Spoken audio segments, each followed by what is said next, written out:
வணக்கம். இன்றைய செய்திகள். தேசிய ஜனநாயக கூட்டணி கட்சிகளின் சார்பில் நாளை மதுரையில் நடக்கும் பொதுக்கூட்டத்தில் பங்கேற்க பிரதமர் மோடி இன்று இரவு சென்னை வருகிறார். நாளை திருப்பரங்குன்றம் செல்கிறார். தேசிய ஜனநாயக கூட்டணி சார்பில் மதுரையில் நாளை மாலை பிரம்மாண்ட பொதுக்கூட்டம் நடைபெறுகிறது. அதில் பங்கேற்பதற்காக பிரதமர் நரேந்திர மோடி குஜராத் மாநிலம் அகமதாபாத்தில் இருந்து தனி விமானத்தில் இன்று இரவு 8:40 சென்னை வருகிறார். கிண்டியில் உள்ள ராஜ்பவனில் இரவு அவர் தங்குகிறார். அங்கு பிரதமரை தமிழக பாஜக, அதிமுக மூத்த தலைவர்கள் சந்திக்க உள்ளனர். சென்னையில் இருந்து நாளை காலை 10:40 ஹெலிகாப்டரில் மோடி புதுச்சேரி செல்கிறார். அங்கு பல்வேறு நிகழ்ச்சிகளில் அவர் பங்கேற்ற பின் புதுச்சேரியில் இருந்து தஞ்சைக்கு ஹெலிகாப்டரில் செல்கிறார். அங்குள்ள விமானப்படைக்கு சொந்தமான விமான நிலையத்திலிருந்து விமானத்தில் மதுரை செல்கிறார் பிரதமர் மோடி. மாலை 3:55 திருப்பரங்குன்றம் கோவிலில் பிரதமர் சுவாமி தரிசனம் செய்கிறார். பின்னர் தேசிய ஜனநாயக கூட்டணி சார்பில் நடக்கும் பொதுக்கூட்டத்தில் பங்கேற்கிறார். இதைத் தொடர்ந்து மதுரையில் இருந்து தனி விமானத்தில் பிரதமர் டெல்லி செல்கிறார்.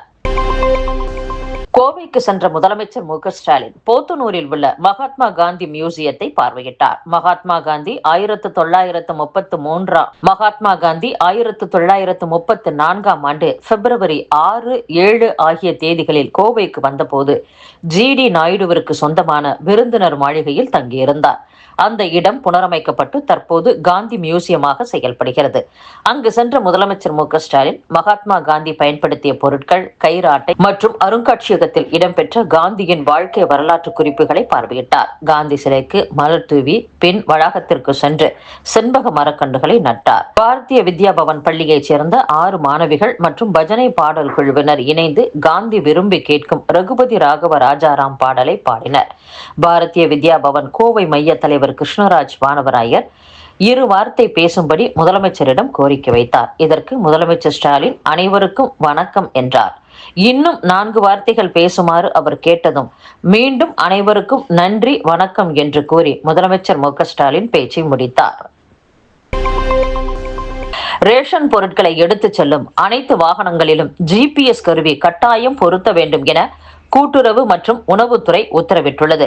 சென்னையில் சராசரியாக 100, மற்ற மாவட்டங்களில் 40 முதல் 50 வாகனங்களில் ரேஷன் பொருட்கள் எடுத்துச் செல்லப்படுகின்றன. தற்போது ரேஷன் பொருட்களை எடுத்துச் செல்லும் அனைத்து வாகனங்களிலும் GPS எனப்படும் இருப்பிடம் காட்டும் கருவியை பொருத்துமாறு அதிகாரிகளுக்கு கூட்டுறவுத்துறை உத்தரவிட்டுள்ளது. இது குறித்து கூட்டுறவு அதிகாரி கூறுகையில், ரேஷன் கடைகளில் பொருட்களை இறக்கும் போது எடை குறைவாக இருப்பதாக ஊழியர்கள் புகார் தெரிவிக்கின்றனர். தற்போது சங்கத்திற்கு சொந்தமான சில வாகனங்களில்தான் GPS கருவி பொருத்தப்பட்டுள்ளது. வாடகை வாகனங்களில் இல்லை. இனி வாடகை வாகனங்களிலும் அந்த கருவி பொருத்துவதை அதிகாரிகள் கட்டாயமாக்கி உள்ளனர்.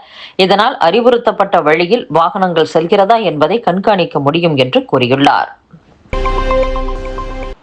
முன்னாள் முதலமைச்சர் OPS-இன் ஆதரவாளர் அதிமுகவுக்கு தாவியுள்ளார். திருச்சியைச் சேர்ந்த வெல்லமண்டி நடராஜன் கடந்த அதிமுக ஆட்சியில் சுற்றுலாத்துறை அமைச்சராக இருந்தவர். 2023ஆம் ஆண்டு அதிமுகவில் இருந்து பன்னீர்செல்வம் நீக்கப்பட்ட போது அவருடன் நடராஜனும் வெளியேறி அவரது தீவிர ஆதரவாளராக மாறினார். இந்நிலையில் தற்போது திமுகவில் பன்னீர்செல்வம் இணைந்த நிலையில் வெல்லமண்டி நடராஜன் அதிமுக பொதுச் செயலாளர் எடப்பாடி பழனிசாமியை சந்தித்து அக்கட்சியில் மீண்டும் தன்னை இணைத்துக் கொண்டுள்ளார். சட்டசபை தேர்தல் அறிவிப்பு வெளியிடுவதற்கு முன்பாக வழிகாட்டு நெறிமுறைகளை அரசு வெளியிட வேண்டும் என ஜாக்டோ ஜியோ சங்கத்தினர் தமிழக அரசுக்கு கெடு விதித்துள்ளனர்.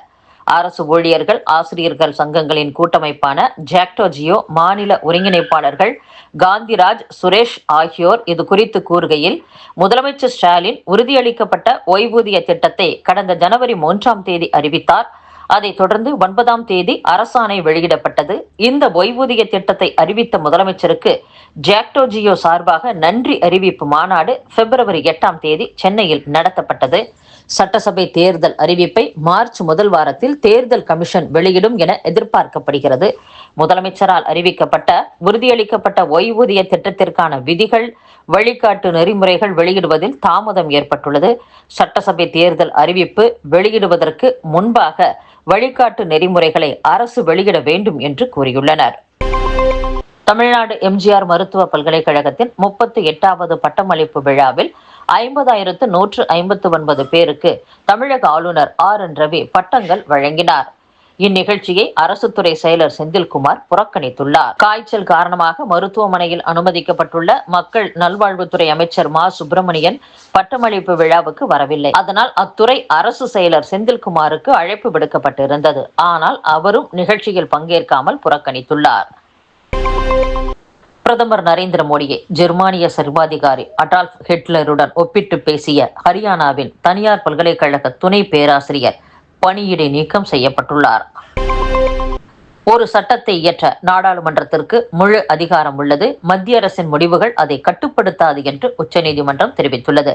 பாரதிய நியாய சம்ஹிதா சட்டப்பிரிவு 152க்கு எதிராக தாக்கல் செய்யப்பட்ட மனுக்கள் மீதான விசாரணையின் போது உச்சநீதிமன்றம் இவ்வாறு தெரிவித்துள்ளது.